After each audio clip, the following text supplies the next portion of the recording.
আপনার বিরুদ্ধে, আপনার দলের বিরুদ্ধে, সর্বোপরি এই দেশের বিরুদ্ধে ষড়যন্ত্র কিন্তু থেমে নেই।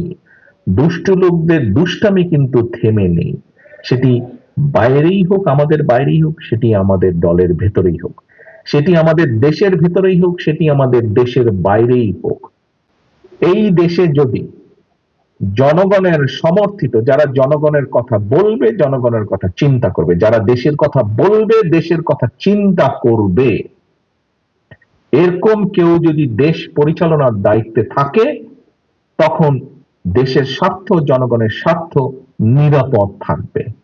আপনারা গণতন্ত্রের জন্য যুদ্ধ করেছেন, লড়াই করেছেন, সংগ্রাম করেছেন, হত্যার শিকার হয়েছেন, জেল জুলুমের শিকার হয়েছেন, গায়েবী মামলার শিকার হয়েছেন, দিনের পর দিন পালিয়ে থাকতে হয়েছে, জঙ্গলে থাকতে হয়েছে, ধান খেতে আপনাদেরকে থাকতে হয়েছে অত্যাচার নির্যাতনের কারণে। আপনারা সেই পরীক্ষা দিয়ে পার হয়ে এসেছেন। সামনে পরীক্ষা কিন্তু শেষ হয়ে যায়নি, সামনে পরীক্ষা আরো আছে। এটি এমন একটি যুদ্ধ, এটি জনগণের পক্ষের যুদ্ধ, এটি গণতন্ত্রের পক্ষের যুদ্ধ, এটি স্বাধীনতা সার্বভৌমত্বের পক্ষের যুদ্ধ। এই যুদ্ধে যদি জয়ী থাকতে হয়, অনবরত আমাদেরকে সংগ্রাম চালিয়ে যেতে হবে। আমাদের সংগ্রাম ছিল 5 তারিখের আগে পর্যন্ত, আমাদের সংগ্রাম ছিল স্বৈরাচারের পতন, স্বৈরাচারকে সরিয়ে দেওয়া, স্বৈরাচারকে ফেলে দেওয়া।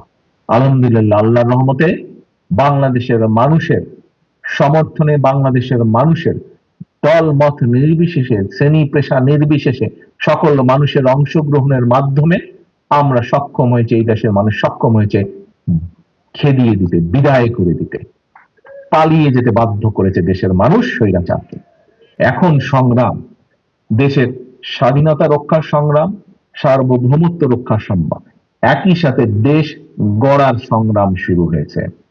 এই দেশের মানুষের রাজনৈতিক অধিকার, রাজনৈতিকভাবে দেশের মানুষকে অধিকার ফিরিয়ে দেওয়া, একই সাথে এই দেশের মানুষের অর্থনৈতিক ভিত্তিকে মজবুত করার যে সংগ্রাম, সেই সংগ্রাম শুরু হয়েছে।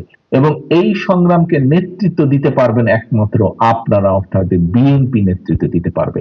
কারণ এই দেশে বহুদলীয় গণতন্ত্র বলতে যা বুঝায়, গণতন্ত্র বলতে যা বোঝায়, সংসদীয় গণতন্ত্র বলতে যা বোঝায়, নারীদের অধিকার বলতে যা বোঝায়, মানুষের অধিকার বলতে যা বোঝায়, এক বাক্যে অতীত ঘাটলে দেখা যায় বিএনপি সবসময় সেটিকে নিশ্চিত করার সর্বোচ্চ চেষ্টা করেছে। একই সাথে আমাদেরকে এখন প্রস্তুত হতে হবে, প্রত্যেককে নিজেকে প্রস্তুত করতে হবে এই 31 দফা বাস্তবায়নের জন্য। 31 দফা বাস্তবায়নের জন্য। আজ আপনি ওখানে বসে আছেন, আমি এখানে বসে আছি, আমরা এই দুনিয়াতে আছি, এই দেশে আছি। দুদিন পরে তো আমরা থাকবো না। কে থাকবে? আমাদের ভবিষ্যৎ প্রজন্ম থাকবে, আমাদের সন্তানেরা থাকবে। গার্জিয়ান হিসাবে আপনার দায়িত্ব আপনার ভবিষ্যৎ প্রজন্ম, আপনার সন্তানের জন্য। আপনার সন্তান বলতে শুধু নিজের সন্তান বোঝাচ্ছি না, আপনার সন্তান বলতে আপনার সন্তানের বয়সী বাংলাদেশের সকল ভবিষ্যৎ প্রজন্মকে বোঝাচ্ছি। তাদের জন্য একটি নিরাপদ, রাজনৈতিকভাবে, অর্থনৈতিকভাবে একটি নিরাপদ বাংলাদেশ গড়ে তুলতে হবে আপনাদেরকে।